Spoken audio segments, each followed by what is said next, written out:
से ओंकारेश्वर तक जाने के लिए पीएम श्री हेलीकॉप्टर सेवा प्रारंभ की है, जिसके माध्यम से आधी टिकट में हम अपने तीर्थ यात्रियों को हवाई यात्रा से पहुंचाने का प्रयास करते हैं। और जिनको उज्जैन घूमना है वो उज्जैन भी महाकाल की और शिप्रा जी के दर्शन करके परिक्रमा करके लौटे। ये हेलीकॉप्टर में बैठने का सपना केवल बड़े लोगों को ये मौका मिले ऐसा नहीं है, आम से आम आदमी भी हेलीकॉप्टर और हवाई जहाज में बैठे, ये प्रयास हमारा है। और बीमार से बीमार आदमी की जान बचाने के लिए भी हमने एयर एम्बुलेंस की सुविधा दी है। और आज के इस दौर में खासकर अब जब तीर्थ यात्रा के लिए जा रहे हैं तो आप बाबा विश्वनाथ से पूरे प्रदेश की बेहतरी के लिए, पूरे राष्ट्र की बेहतरी के लिए आशीर्वाद मांगना। माननीय मोदी जी के लिए भी, श्रीमान नरेंद्र मोदी जी जब से प्रधानमंत्री बने तब से उनने अलग अलग क्षेत्रों में जिन क्षेत्रों की कभी कोई कल्पना नहीं कर सकता था, वो बाबा बर्फानी का स्थान हम सब जानते हैं, जहां पर जाने आने में कितनी सारी कठिनाइयां थी। धारा 370 की परेशानी उनने समाप्त की। ये हमारे यशस्वी प्रधानमंत्री नरेंद्र मोदी जी की देन। हम सब जानते हैं 500 साल से अयोध्या में भगवान राम मुस्कुराएंगे, हमारे कई पीढ़ियों ने अपना बलिदान दे करके वो मौका भी आज हमारे बीच में सौभाग्य से माननीय मोदी जी ने उपलब्ध कराया।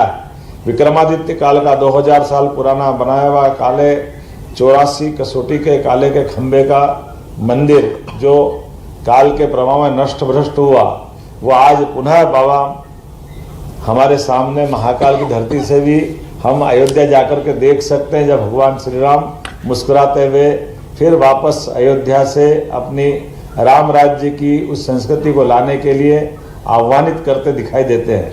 मेरी अपनी ओर से आज के इस अवसर पर जब आप बाबा विश्वनाथ के दर्शन करने जाएं तो आप ये भी याद रखना, बाबा विश्वनाथ का वर्तमान का मंदिर जहां आप दर्शन करोगे ये महारानी अहिल्याबाई के द्वारा बनाया गया है। आज से 250 साल पहले हमारी रानी अहिल्याबाई ने, जब विपरीत समय था, खराब समय था, हमारे मूल देवस्थान को नष्ट भ्रष्ट कर दिया। ऐसे में पूरे देश के देशवासियों की भावनाओं को ध्यान में रखते हुए उन्होंने न केवल बाबा विश्वनाथ का बल्कि पूरे देश में 12 ज्योतिर्लिंग, 4 धाम और कई स्थानों पर उनने हमारे धर्म कर्म की व्यवस्थाओं के लिए घाट, लंगर, भिक्षुगृह सभी निर्माण कराए। इसलिए आज की इस यात्रा में ये और आनंद आएगा। ये महारानी अहिल्याबाई का 300वां जन्मोत्सव भी चल रहा है, तो जब आप बाबा विश्वनाथ का दर्शन करेंगे तो वहीं हम पास में आपको रविदास जी का जन्म स्थान भी मिलेगा, कबीरदास जी का जन्म स्थान भी बनारस में माँ गंगा के किनारे।